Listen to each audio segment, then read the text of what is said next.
ನಮಸ್ಕಾರ, ನೀವು ನೋಡ್ತಾ ಇದ್ದೀರಾ ಶ್ರೀ ಮಾರಿಕಾಂಬಾ ಡಿಜಿಟಲ್ ಟಿವಿ. ನಾನು ಸೃಷ್ಟಿ ನಾಯ್ಕ್.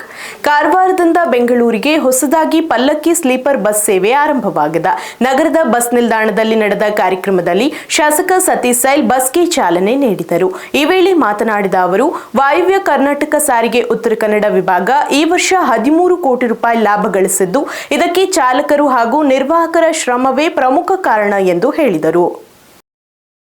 ಕಾರವಾರದಿಂದ ಬೆಂಗಳೂರಿಗೆ ನೂತನವಾಗಿ ಆರಂಭಿಸಲಾದ ಪಲ್ಲಕ್ಕಿ ಸ್ಲೀಪರ್ ಬಸ್ ಸೇವೆಗೆ ಶಾಸಕ ಸತೀಶ್ ಸೈಲ್ ಚಾಲನೆ ನೀಡಿದರು. ನಗರದ ಬಸ್ ನಿಲ್ದಾಣದಲ್ಲಿ ನಡೆದ ಕಾರ್ಯಕ್ರಮದಲ್ಲಿ ಮಾತನಾಡಿದ ಅವರು, ಈ ವರ್ಷ ವಾಯುವ್ಯ ಕರ್ನಾಟಕ ಸಾರಿಗೆ ಉತ್ತರ ಕನ್ನಡ ವಿಭಾಗ 13 ಕೋಟಿ ರೂಪಾಯಿ ಲಾಭ ಗಳಿಸಿದೆ ಎಂದು ತಿಳಿಸಿದರು. ಸಾರಿಗೆ ಸಂಸ್ಥೆಯ ಚಾಲಕರು ಮತ್ತು ನಿರ್ವಾಹಕರ ಶ್ರಮದಿಂದಲೇ ಈ ಸಾಧನೆ ಸಾಧ್ಯವಾಗಿದೆ ಎಂದ ಅವರು ಮೆಚ್ಚುಗೆಯನ್ನ ವ್ಯಕ್ತಪಡಿಸಿದರು. ಬೆಂಗಳೂರಿಗೆ ಕಾರವಾರದಿಂದ ಸ್ಲೀಪರ್ ಬಸ್ ಆರಂಭಿಸಬೇಕೆಂಬ ಬೇಡಿಕೆಗೆ ಅನುಗುಣವಾಗಿ ಈ ಬಸ್ ಸೇವೆ ಪ್ರಾರಂಭಿಸಲಾಗಿದೆ. ಇತ್ತೀಚೆಗೆ ಸಿಎಂ ಸಿದ್ದರಾಮಯ್ಯ ಉದ್ಘಾಟಿಸಿದ ನೂತನ ಸೇತುವೆಯ ಮೂಲಕ ಈ ಬಸ್ ಸಂಚರಿಸಲಿದೆ ಎಂದು ಮಾಹಿತಿ ನೀಡಿದರು. ಇವತ್ತು ನಾವು ಲೋಕಾರ್ಪಣೆ ಮಾಡ್ತಾ ಇದ್ದೇವೆ. ಈ ಕೊಡುಗೆ ನಮ್ಮ ಕಾಂಗ್ರೆಸ್ ಪಕ್ಷದ ನಮ್ಮ ಸಿದ್ದರಾಮಯ್ಯ ಸರ್ ಅವರು, ಮುಖ್ಯಮಂತ್ರಿಗಳು, ಡಿ ಕೆ ಶಿವಕುಮಾರ್ ಅವರು ಉಪಮುಖ್ಯಮಂತ್ರಿಗಳು, ಮತ್ತು ನಮ್ಮ ರಾಮಲಿಂಗ ರೆಡ್ಡಿ ಸಾಹೇಬರು ಸಾರಿಗೆ ಸಚಿವರು ಬಹಳಷ್ಟು ಉತ್ತೇಜಕವಾಗಿ ನಾವು ಹೇಳಿದ್ದನ್ನು ಮಾಡಿದ್ದಾರೆ. ಅವರಿಗೆ ಪ್ರಪ್ರಥಮವಾಗಿ ನಮ್ಮೆಲ್ಲರ ಪರವಾಗಿ ನಮ್ಮ ಸರ್ಕಾರಕ್ಕೂ ಮತ್ತು ಎಲ್ಲ ಸಚಿವರಿಗೂ ಮತ್ತು ನಮ್ಮ ಇಲ್ಲಿಯ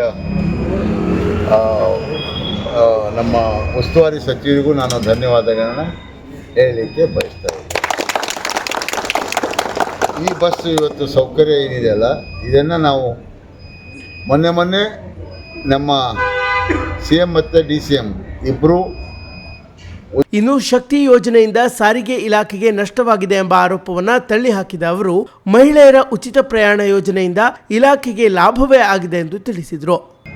ನಿಜವಾಗ್ಲೂ ಎಷ್ಟೊಂದು ಭಯ ಬರ್ತಾ ಇತ್ತು ಅಂತಂದರೆ, ನಮ್ಮ ಘಟಕದ ವ್ಯವಸ್ಥಾಪಕರು ಸಮೇತ ನಾವು ಅಲ್ಲಿ ಹೋಗಿ ಒಳಗೆ ಕೆಲಸ ಮಾಡಬೇಕು ಅಂತಂದರೆ ನಿಜವಾಗ್ಲೂ ತುಂಬ ಭಯ ಬರ್ತಾ ಇತ್ತು. ನಾವು ಘಟಕ ವ್ಯವಸ್ಥಾಪಕರ ಮಾರ್ಗದರ್ಶನ ಮೇಲೆ ಬೆಂಗಳೂರಿಗೆ ರೂಟ್ ಆಪ್ರೇಟ್ ಮಾಡಬೇಕಾದ್ರೆ ಸಾಹೇಬ್ರನ್ನ ಕನ್ಸಲ್ಟ್ ಮಾಡಿದ್ವಿ, ಒಂದು 3-4 ಜನ ಸೇರಿ. ನಿಜವಾಗ್ಲೂ ಹೇಳ್ತೀನಿ, ನಾವು ಮನವಿ ಕೊಟ್ಟ 3 ರಿಂದ 4 ತಿಂಗಳಲ್ಲಿ ನಮ್ಗೆ ಡಿಪೋ ಸ್ಯಾಂಕ್ಷನ್ ಮಾಡಿಕೊಟ್ಟಂಥ ಮಾನ್ಯ ಶಾಸಕರಿಗೆ ನಾವು ಎಷ್ಟು ಕೃತಜ್ಞತೆ ಹೇಳಿದ್ರೂ ಸಾಲಲ್ಲ. ಇವತ್ತಿನ ಮಟ್ಟಿಗೆ ಇನ್ನೊಂದು ಸ್ವಲ್ಪ ದಿವಸದಲ್ಲಿ ಅವರೇ ಘಟಕ, ನಮ್ಮ ಕಾರವಾರ ಘಟಕನ ಅವರೇ ಉದ್ಘಾಟನೆ ಮಾಡ್ತಾರೆ ಕೈಯಿಂದ. ನಿಜವಾಗ್ಲೂ ತಾವೆಲ್ಲ ಬಂದು ನೋಡಬೇಕು. ಇವತ್ತು ನಮ್ಗೆ ಎಷ್ಟೊಂದು ಹೆಮ್ಮೆ ಅನಿಸ್ತದೆ ಅಂತಂದ್ರೆ, ನಾವು ಜನಸ್ಪಂದನ ಕಾರ್ಯಕ್ರಮದಲ್ಲಿ ಹೋಗಿ ಸಾಹೇಬ್ರ ಹತ್ರ ಹೋಗಿ ಒಂದು ಮೆಮೊರಾಂಡಮ್ ಕೊಟ್ಟು ಬಂದ್ವಿ. ನಮ್ಮ ಘಟಕ ವ್ಯವಸ್ಥಾಪಕ ತುಂಬ ಇದೆ, 6 ಫೀಟ್ ಮೇಲೆ.